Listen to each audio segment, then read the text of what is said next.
Hello and welcome back to Uncle Bill's Kitchen. I'm your host Uncle Bill and this is my kitchen. Today we are going to be cooking up something nice and warm for these cold winter days. Something that really is going to stick to your stomach and give you that nice fill that you're looking for. It's got rice, it's got soup, it's got chicken. What is it? Let me tell you. It is chicken and sausage gumbo. Delicious! Straight from Louisiana to your kitchen. Now you guys stay tuned and I'm going to make sure to show you how to do it the right way. Hello and welcome to Uncle Bill's Kitchen.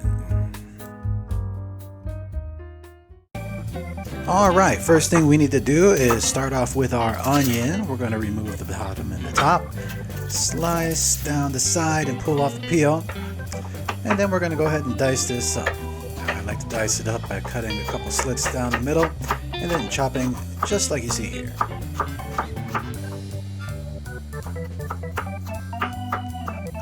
Place that into our handy dandy little bowl on the side, just like slow motion. Yeah. Alright, next up we're gonna work on our celery stalks. Cut off the top and bottom parts. Usually they're a bit bitter. Then I like to slice this right down the middle if I can, straight here, and then chop it just like so. This way it's a little easier.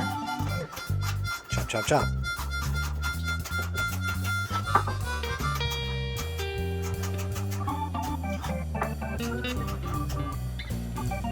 And place that into the same bowl as they'll be going into our pot at the same time. Slow motion. Alright, now the cool thing about this green pepper is it's got lines. What we want to do is avoid the lines and cut along the outside. And you're going to notice something beautiful. No more trying to chop off those white strings inside. We can just avoid them altogether. And look at that. Bam! Don't tell me that I don't teach you stuff here. That's right. Alright, time to chop this up into little morsels. Just like this. Perfect. Last one. Chop, chop. And we'll go ahead and put that in that bowl as well. Alright, now we're going to take 6 cloves of garlic. We're going to chop off the tops. And then we're going to smash these bad boys and get them skins off. Bam. Bam. Now, you don't want to smash it too hard. We're just lightly smashing just to get that skin released from the wonderful goodness that is inside. It also makes it quite easy to remove. Bam. Bam. See that? Alright, now is the time you want to smash them. Just makes it easier to chop up. It gives them a flat surface area. And then chopping is a breeze.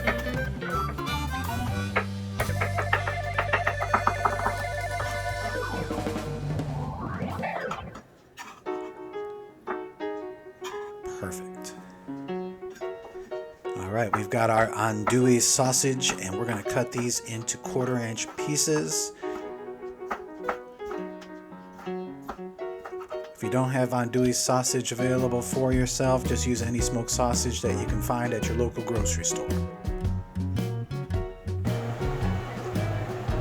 Here's what I used. We're going to pop that into our hot pan, and we're going to give this a little color. I also like to hopefully get some of that wonderful, wonderful oil to come off of this sausage so that I can cook the rest of the vegetables in our roux. See? It's a nice little one. Set that aside and put some vegetable oil in the pan, about a tablespoon, a little bit more. We're going to switch that around and get it nice and heated, and we're going to use that to cook up our chicken breast. Now, I've got 2 chicken breasts here. It's about a pound of chicken, and I've let it marinate in some Tony's Creole seasoning. You can find it at just about any store. Tony's Creole seasoning. They're not giving me anything for it, but it's good stuff. Now here we've got a 1/4 cup of vegetable oil. We're going to get that heated up medium hot. This is going to be very hot. And you're going to want to get a whisk. Now do not use this small whisk. We're going to put a little bit of flour in at a time. Try to get yourself a big whisk. This oil is hot. Look at that. And once you start stirring, you do not want to move away. See, this thing is too small. Get a bigger one. I got burnt really bad using this small thing, and I couldn't go away because I started my roux. And anybody in Louisiana is going to tell you, once you start that roux, you can't go anywhere. You got to keep turning it and turning it. See how it's getting darker? A little darker here. After about 20 minutes, you're going to see what's going to happen. It's going to be this beautiful chocolate color. Now, some people like to take it to a dark, dark place. Not me. I like a beautiful chocolate.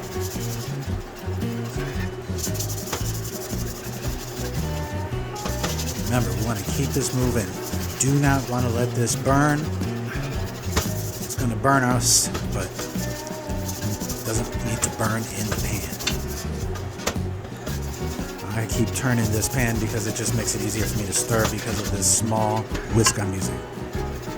You'll hear me make a couple of noises here and there. That's because, ow, ooh, that's hot.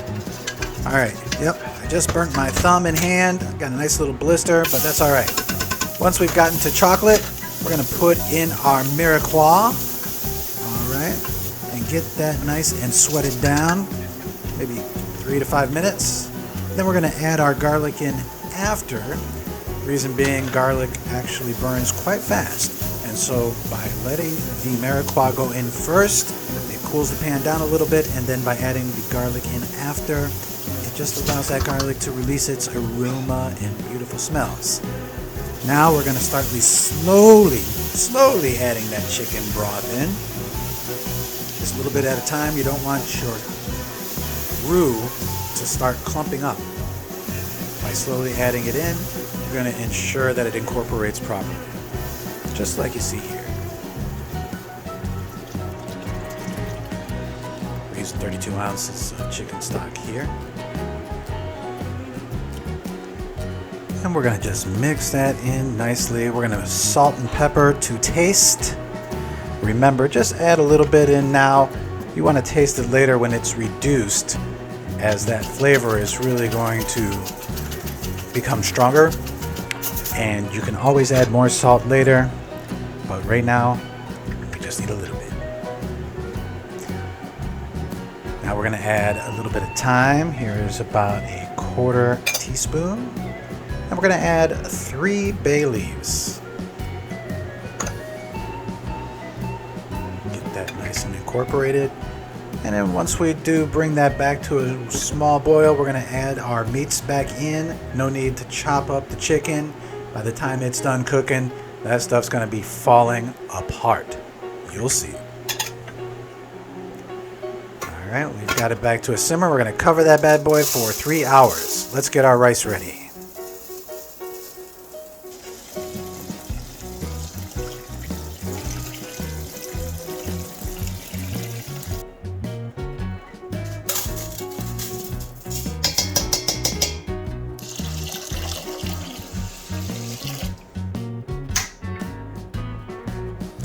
All right, it's been going for 3 hours. We've been coming back here every 10 minutes just to give it a nice little stir, make sure nothing sticks to the bottom of the pot. And as you can see, look at that chicken. I'm barely stirring this pot and it's just falling apart. Oh, and if you could smell, it smells like New Orleans. Oh, I can't wait to taste this. Now, this is a stew, but not a gravy. So a lot of times you hear people talk about gumbo, they think it's going to be this heavy gravy. No, you want it to be like a soup, nice and thick, but not too thick. Now, how do we serve it? We're going to take a little bit of rice, about a cup full, put it into our bowl to one side, just like so. We're going to stir these bay leaves out of the pan because they do not taste good anymore. And then we're going to go ahead and ladle on some of this wonderful gumbo. put the meat right over the rice and then put some of that gravy in there. Oh, so good. Look at that.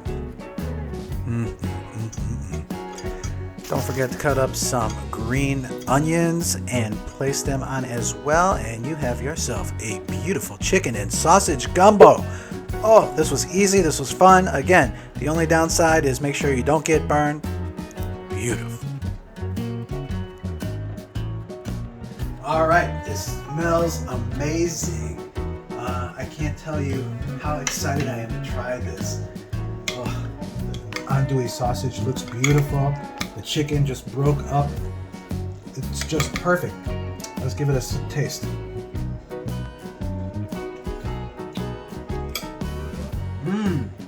Oh. Well, that's slap your mama good. Oh my God. Everything is just tender as can be. The andouille sausage gives it a little bit of that Cajun flair that you'll taste. The rice matches perfectly because all that oil that's separated into the stew actually attaches to the rice to give it some flavor. Oh, guys, you definitely got to try this recipe out. But please, be careful. Make sure you get the right utensils for the job. Don't get burnt like I did.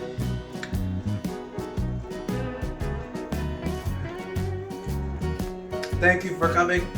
Happy cooking. Thank you for stopping by Uncle Bill's Kitchen. We hope you enjoyed today's episode. If you did, please be sure to hit that like button and subscribe to receive updates on future episodes as they come out. Also consider becoming a Patreon, or if you'd like, purchase me a cup of coffee. Links in the description below.